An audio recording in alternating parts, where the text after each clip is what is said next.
All right, we're back with Harrowings in the Passing show. A little bit of who, what, when, and where on my way in to take an impromptu shift at Daily Provisions. It'll be about 10:30, yeah, roughly, until 3. Better than nothing. They're short-staffed and have been for 4 hours. Sorry to say. That's the way it goes sometimes, you know. I'm gonna cross over here, 19-second crossing. You see the work going on in the neighborhood, ongoing documentation of a primary sort for historians of the future. Who, what, when, and where. Every human being has similar potential if they've got brain cells, upright posture, the ability to read. It's very helpful.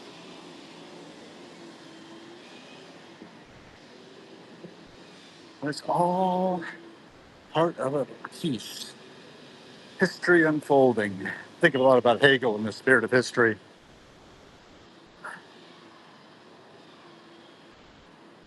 From the time of the Industrial Revolution that was underway during Hegel's lifetime through the present moment, we've had the thinkers amongst us considering the course of human history in the rearview mirror. I often feel like it's driving with my eyes closed. And we've got Heidi, Blake, and Bruno Batate. Hey, Bruno, you want to go live?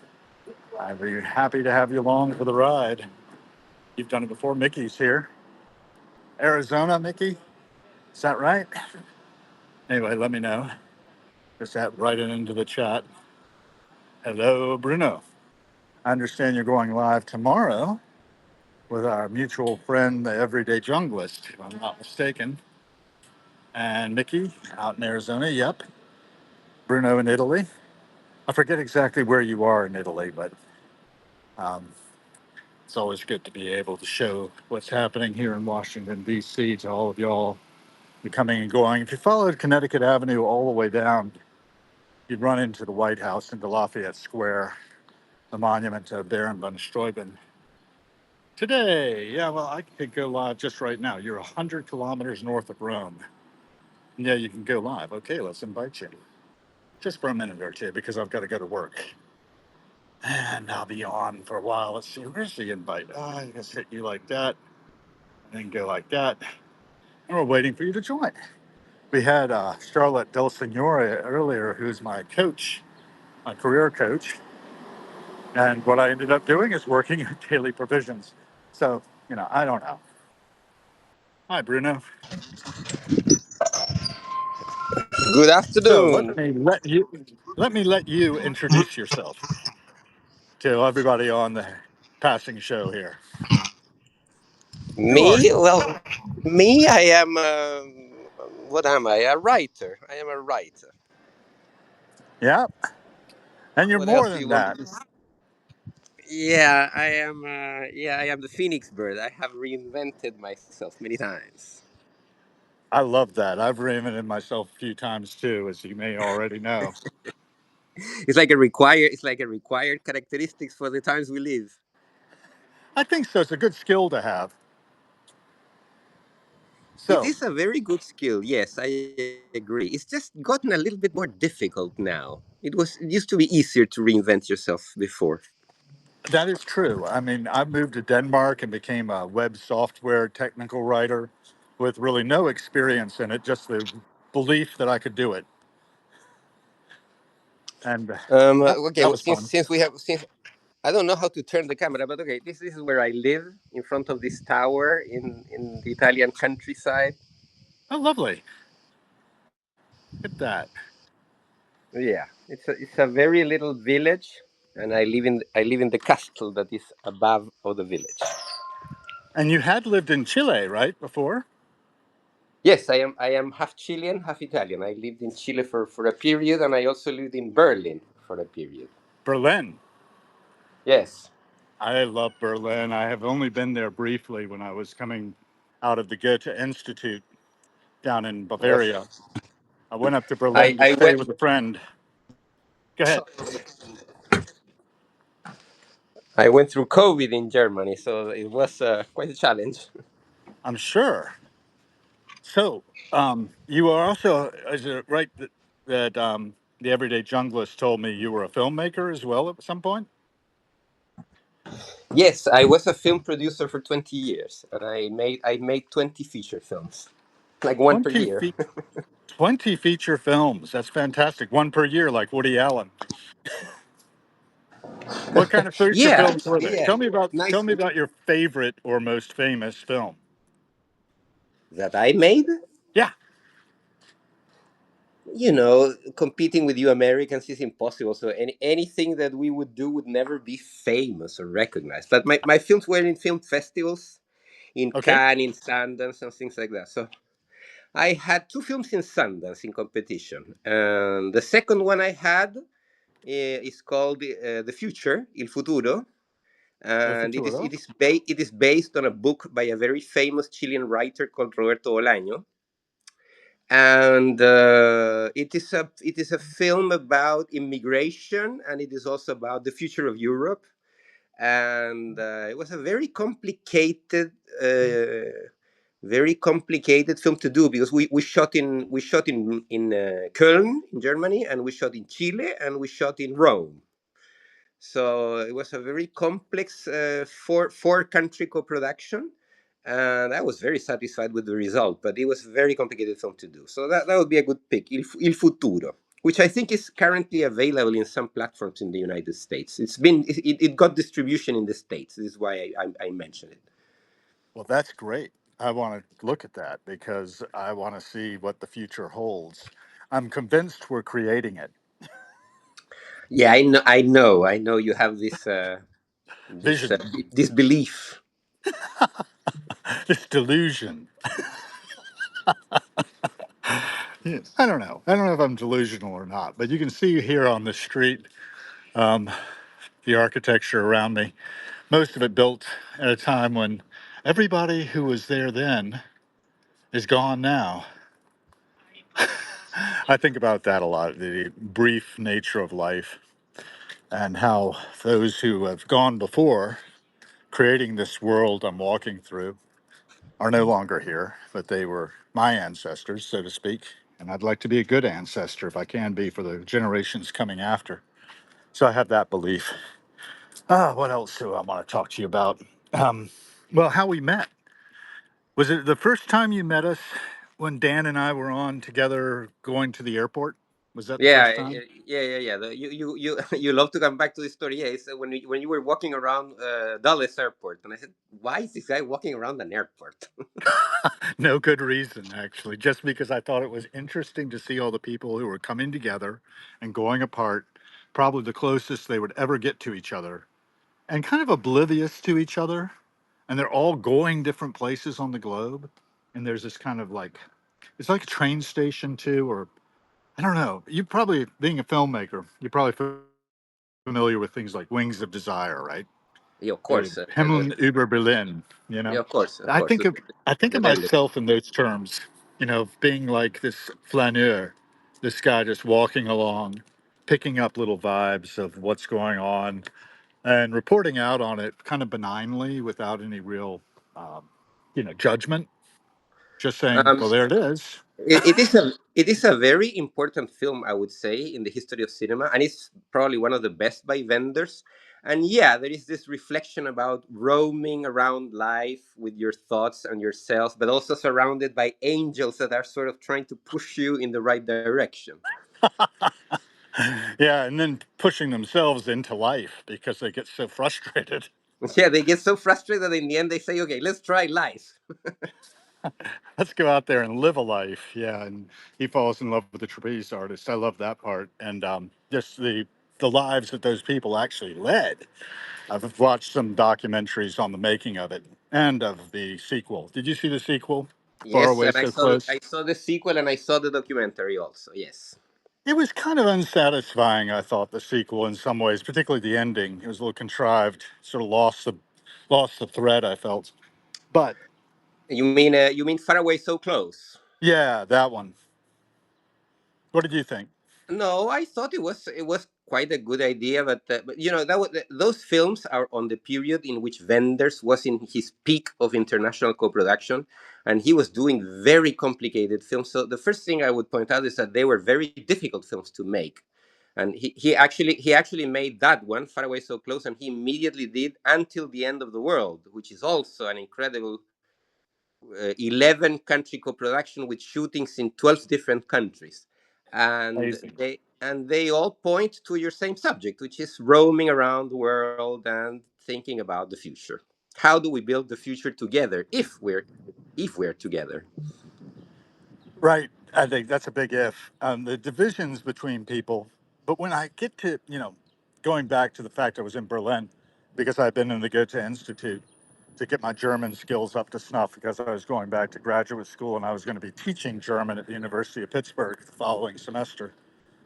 I was thrown in with a whole bunch of people from around the world in 1994 when the Yugoslavia had just broken up. And a lot of these people were young folks who were going into their diplomatic services from Macedonia, from Croatia, from other countries, Romania, etc. So that was very exciting for me because I realized what common ground we all had. Our common ground was we were all trying to learn the German language together on the shores of the Chiemsee down in southern Bavaria. Have you ever been down there? Yes, I have See, recently. so you've got a picture of what I'm talking about. Yeah, Yeah, no, yeah. I speak German, and I lived for 3 years in Germany. So yeah, I do in get an idea. Berlin. Yeah. Where in Berlin were you exactly? What area? I lived in downtown in Kreuzköln, which would be the midpoint between Kreuzberg and Neukölln. Okay. And then I moved out of the city. I went into East Berlin, and I lived in an area, Chemnitzer. It's like 10 kilometers out of downtown. It was a little bit far away, and Huh. but I found a very nice place to live, a studio. Interesting. When I went there, I didn't have a cell phone, and I just basically had to home in on the building where my friends were staying in this diplomatic school on the eastern side, Friedrichsgracht. And Friedrichstraße. Yeah, so downtown. I So just had that's to sit that's out there until I saw one of them. Friedrichstraße is Mitte, which is the middle. Right, right. And well, I didn't stay long, but I was just there to like sleep overnight, or maybe 2 nights, I forget. And then we went to a Croatian church service to look for my friend's relatives who had been supposedly gone to Berlin, but he had lost track of them. And yeah, just really dramatic stuff that everyone was going through. And being connected, at the human level, that was something I think we all need more of. Get to know these guys working on the overpass here. We're going to have a walking area soon, pedestrian zone. There's pictures of what it's going to look like right here, where the Yeah. road goes under DuPont Circle. Have you been to Washington D.C. before? No, I haven't been. I have been to the states. I know like 10 different states, but I haven't been to Washington. No. Well, if you ever come, I'll show you around. If they And ever let me, if they ever let me in, you mean? yeah, if they got any reason we shouldn't let you in, I mean, if they Googled me, I write a lot of articles about American politics. oh, good for you. There's some National Yeah. Guardsmen over here under the trees, keeping us What safe. That's you know been a your your real. your little story about Berlin Uh huh. and Wings of Desire and all that Yeah. reminds me also of my period in Europe at that time. And I'm currently writing a novel, a Bildungsroman, which is a Excellent. it's a novel about somebody growing up. Okay, Right. which is a young hitchhiker who hitchhikes around Europe, and he hitchhikes around Europe in '96. And '96 is an important year because it's the year that the therapy for HIV is discovered, and it is also the year in which everyone begins to get an email and get into internet. Correct. 94 for me, but 96 was when I built my first website. It's the year of installation of internet. And this '96 is only, I don't know, 31 years ago. But at that time, meeting people, talking to people, even though if you didn't know the language, and hitchhiking and traveling around was super easy, and people were open to talk to you and find out about you, where you came from, what you did, and all that. There was curiosity, and there was no fear, and travelers were looked upon as the old bards of the medieval times. We would bring entertainment and information.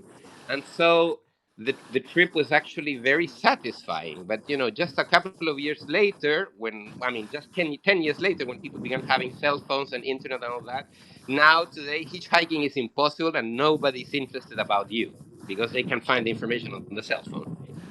Aha. That's very interesting. Yeah. So the novel is interesting because it is 96, but it describes a world that feels like 2 centuries ago, not 30 years ago. The change in which we have now, the way in which we behave with each other, the openness and the respect and the empathy that we use with each other has changed so much in such a short amount of time. And I really miss that period because as Naomi Klein would say, at that period we all wanted to be international, whereas today we're all sort of obsessed with being national. And Mm. the war between nationalism and internationalism is so central now. Yes, I think I understand that pretty well. I don't know if you know a lot of my story, but '96 I built my first website, and I was staying in Pittsburgh that summer, looking after my Italian girlfriend's stuff, which was packed into my apartment. And then, when she came back, we went on a little trip together. But in '99, I found somebody else eventually. I had a few more relationships to experiment with in Pittsburgh. Being in the university, I had a lot of international people around. I was briefly engaged to a girl from Ecuador. And then um, I ended up striking up a conversation during that time on 6degrees.com, which was not a dating site, but rather very early social networking. And 6 degrees, meaning 6 degrees of separation, right? I know somebody that you know that you know. Anyway, so Yeah. you could use that like a Java app to surf your connections. And I ended up getting in a conversation with the manager of the Danish National Ensemble, Atlas, it's called, still going, does modern Danish classical stuff. And she decided it was important that we meet and invited me to join her on a vacation in Bangkok, which I did not do. But I said, I'll come over and visit you, though, in Denmark sometime. And she said, well, if you'll do that, I'll come over first and visit you in America. I've got some relatives over there. So if things go south, I can flee. And she did. And I saw nothing wrong with her. And I got myself a job in Denmark that I mentioned earlier. And I went over there. The relationship crashed and burned in a month and a half. And I haven't seen her since. But I had a job in Denmark for a couple of years. I got to be international, like you're saying. I got to go down to CeBIT 2001 and be a corporate spy for my company in Hanover, Germany. Yeah, And exactly. I had all All that all opportunity. that Go ahead. everything that Jung would call synchronicity was so much more factible. Like you would meet somebody, and an opportunity would immediately open, be it a visit or a job or a Right. friendship. And for some reason, that which flowed, it flowed like a river in the 90s. Now it is totally contained. Everyone is suspicious of everyone. Nobody's really curious about anyone, and opportunities and synchronicity doesn't happen as it used to happen. And this is something I Mm. am very nostalgic about. I find Substack to be like the early internet, though, where you and I are having that international conversation. Dan and I have had that international conversation. And we can see that maybe we can be the change we want to see and bring that back like a subterfuge. What is the word? Subversion of it, of the overall trend of shrinking and become expansive again. What do you Well, think? to that point, I have a theory about that, which is basically, and it's not mine, but it's not mine. But basically, I divide even people that I meet on the internet. I divide people in two: people that are interested in the truth, and people that are interested in momentum, in pushing things and making things happen. So people that are interested in momentum, they want to know if you are pro or against Trump, pro or against Ukraine, pro or against the vaccines. And depending on your answer, they will push you with them or they will push you away from them, away from you. And so I am not really interested in momentum. I am interested in truth. I am interested in arguing, in discussing, in talking, in finding out what do we have in common, not what do we want to push forward. And so I'm in that inspired by aspect. that. Hmm? I'm inspired by that. Yes, I agree. And what I see is primates, Private. traumatized primates Oh yeah. from the get go. From the point of being born with our huge heads, we inflict trauma on each other. And we need to own that and also recognize, oh, yeah, I am also a version of you. Does that make sense? Of Resonate? course, of course. It shows that you're an internationalist, and it shows that you regulate empathy correctly. Because the problem of empathy is central to this aspect, because empathy is something that needs to be regulated. You can't be totally empathic because then you become naive and people exploit you and take advantage of you. But also Yes, they you do. can't be totally close to empathy because then you become a psychopath and then you desire nothing for the other one. So Yeah. empathy is a very peculiar thing. It's not a capacity. I don't agree with Elon Musk that empathy is the main problem of the West. Empathy is a faculty of the brain, and we have it. We just have to learn how to use it.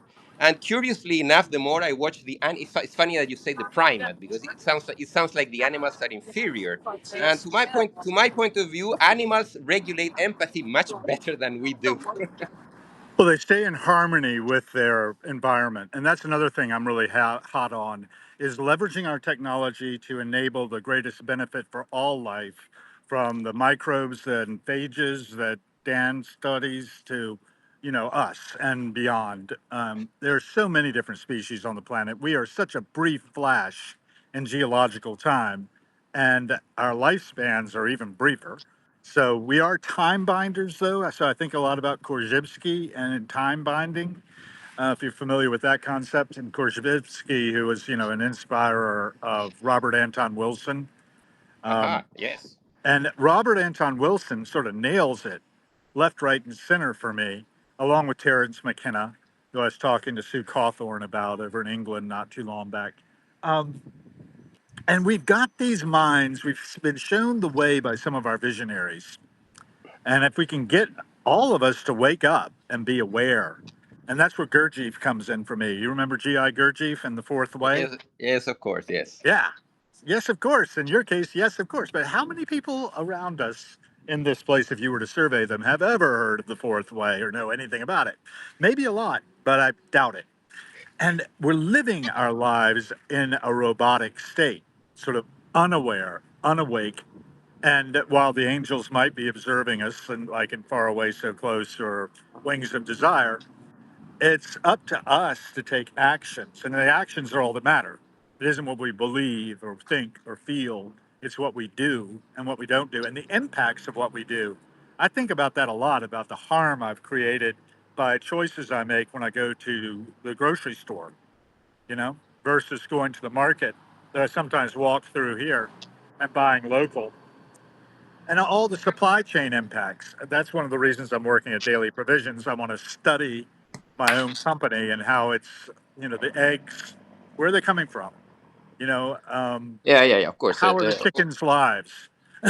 origin denomination and also food chain tracking.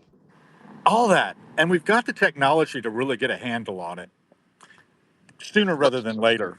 you Anyway, know, go ahead. are we finishing? No, you can go ahead. Well, I I'm am. talking now. What I'm two different comments. One is that now I'm working on writing, but I am also working in bees. I'm working in honey, Oh, good. and I'm learning the craft, and I'm learning how to build the boxes, how to feed the bees, and how to extract the honey just in case, because I think it's very important that we all learn how to. I think it's very important that we all learn how to create at least one food product. You can go for tomatoes, and I'll go for honey, and some other guy will go for some other thing. That is going to be a very useful skill in the near future. I've got some herbs. Yeah, farming, it's really an important one. I got in contact with the woman who did the free kitchen in Woodstock back in 1969, and she's very much an advocate of us all gardening. So I've had her interviewed on my Harrowings podcast a while back. I should probably have her back again. She's in her 80s now, but she's also, you talked about how we limit ourselves by, when we line up politically. She's very much a supporter of Robert F. Kennedy Jr. And that's anathema to a lot of people. I actually could Well, find and have seen up close and personal this guy. So this is my other point, which is yeah, for some reason since the 80s we have been at war with academy, with institutions, and with books right, in general. People right, have stopped reading since the 80s and then the 90s and etc. uh, right, And AI now is basically justifying that you don't need to read a book anymore, which I find terrible because yes, it's very different to read a book by Robert Anton Wilson than to ask AI, tell me about Robert Anton Wilson. The experience is completely different. He's a poet. And unfortunately, in the States, I mean, Ron DeSantis really started a war against books even before Trump, and especially yes, since you started with this thing about woke, which is, woke is not a subject here in Europe. It's a very American thing that you people yes, lose a lot of time quarreling about. And very recently now in Substack, I found an author who describes himself as a scientist that had to become a journalist of science. He had to go into divulgation, basically because he thinks that it's very important to restudy the origin of COVID. Like how did COVID happen, and how did the scientific community reacted to it, and then how the political community reacted to it, and how basically COVID has been weaponized. And his historical study is very interesting because COVID started in northern Italy in January 2020, 5 years, right. 6 years ago, and then all the story with the Wuhan lab in China, and suddenly we were all convinced that COVID was man-made and was a bioweapon manufactured by the Chinese, and then Trump started speaking against the Chinese and all that. And Right. basically, the historical investigation basically situates how COVID was discovered, what was the first reaction, what was the role of Anthony Fauci and all that. And it's very interesting to study it, because things are not black and white. And in the end, the historical study proves that it is simply a mutation of another virus. Nobody caused it. It is not something that escaped from a Chinese lab. But you got to understand why we got convinced that. How did it get to be the official narrative? And basically, this is the problem.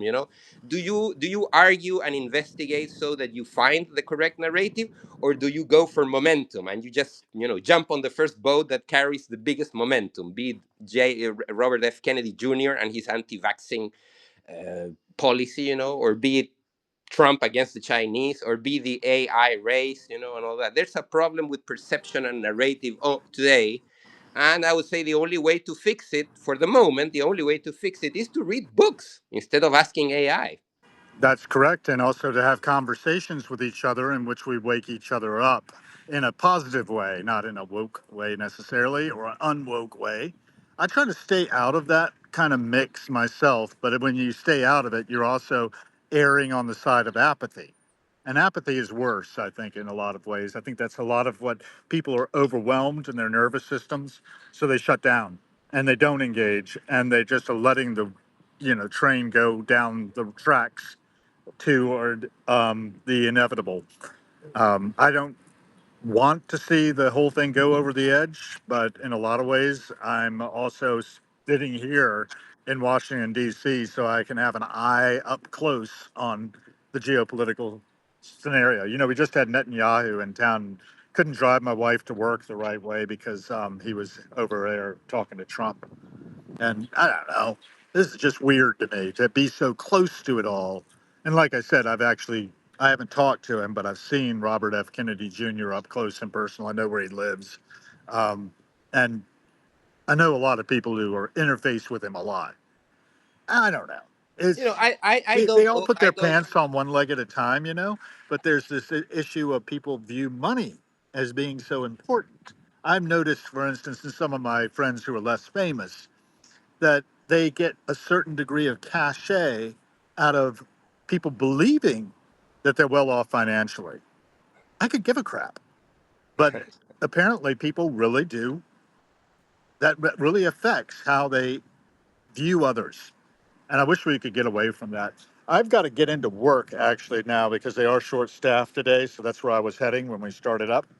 But I really do appreciate the time and the conversation because I think we covered a lot of useful ground. In fact, it's going to be transcripted on YouTube. So maybe we can cull it for writing a book about it. Somebody actually wanted to do that. My friend Gabriella is from Hungary originally. I think she's out in the West Coast now. But she wanted to write a book based on our conversations about transformative conversations or something. I begged off. I don't think there are enough books. I don't need to add to the pile. Uh, well, So we'll have to continue talking about it. I agree that I'd love to. sometimes, if the conversation is about argument and about information and about trying to look what makes us closer to the other person, what is Right. it that we share, that rather than what divides us, then the conversation goes somewhere. But if one of us jumps into the momentum of anything, then the conversation goes into rage bait, clickbait, and anger, and You're right. time is money, and I don't have enough money, and That's therefore the I don't have American enough time for this revelation. conversation. That's the American revelation. Time is money. I have a cartoon to that effect somewhere. Well, time is not money. Time is the absence of money, so says Emmett Fletstein. And Far Away So Close. Time is Willem the Dafoe's absence of money, character. and there's two ways to look at time. Time as a count, as a number, but also time as an opportunity, as a coincidence. And there's these two different perceptions of time all the time. One thing we have here is an independent bookstore, which I want to advocate. I'm going to walk by that before we close off. And we have a Chinese bookstore as well. That's kind of important. And they have a lot of talks here of Chinese Americans, Chinese authors at JF Books. I'm coming right up on it now. Can you see it? Yes, Yeah, made in Taiwan. So bookstores and libraries are becoming the new churches. I would say they're really the only safe spaces left, and you can find very good conversation in bookstores and libraries. So these are all already have happened. It looks like Friday 724 is the next one. But up there, they had a house across the strait, two sisters in a divided memory, and then from Red China to Blue Maryland, the political awakening of an immigrant community. Who took my wallet, resilience, money, and starting over in a new land. So yeah, that's a kind of an important bookstore. Then this is Kramer Books, and they're trying to program me. I'm pretty sure with the books they have up there in the window. But I don't mind. I need to be programmed a bit. Well, I love this survey. the way I am using Substack is like a bookstore, which is instead of subscribing to people, what I do is that when I find somebody in Right, Substack that has a book, I buy the book. right. And I Do get the that. book, I buy the book, and I get the book over here in Italy, and I read it, and then I write to the guy, and I gave him my opinion, and I talk to the guy or girl about Conversation. his or her book, and immediately the conversation starts on the right foot. Excellent. I love that. And keep doing it. And subscribe to people too is what I do. Is I try to give them a little nudge by being a subscriber on an annual basis. Usually, it saves me a little bit of money over the monthly. So it's all that kind of thing. Oh, there's my friend Rick. I was talking to Rick earlier today. He's in the blue shirt over on the corner there in the sun. I think he's talking with Janine. So it's nice to know people too, up front and personal. Get to know your neighbors. And with that, I'm going to wrap it. Thanks so much, Bruno. We'll do it again soon, okay? Thank you for the Maybe in a more invitation. I will be scheduled. live in I will be live in 2 more hours with Everyday Junglist to continue talking. We're gonna talk about politics and astrology today.